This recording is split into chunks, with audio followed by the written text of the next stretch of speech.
আসসালামু আলাইকুম। আসলে ভাই, শখের জীবন আর শখ এটা ততক্ষণই থাকে যতক্ষণ পর্যন্ত রে বাপের হোটেল থাকে। তো শখের জীবন আর শখ আমারও কম আছিল না, অনেক আছিল।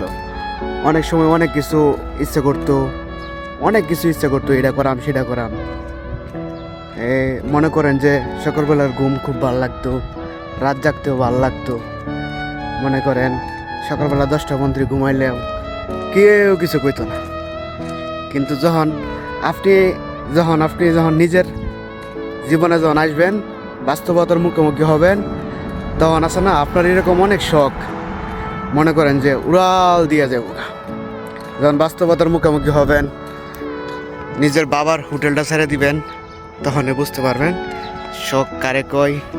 আর অনেক কিছু শখ আছে না, তখন আপনার পকেটে টাকা থাকলেও আপনার তখন এই শখ পূরণ করতে যাবেন। কারণ নিজের কষ্টে উপার্জিত টাকা দিয়ে যা ইচ্ছা তা করা যায় না। আসলে ভাই, জীবনটা এমনই।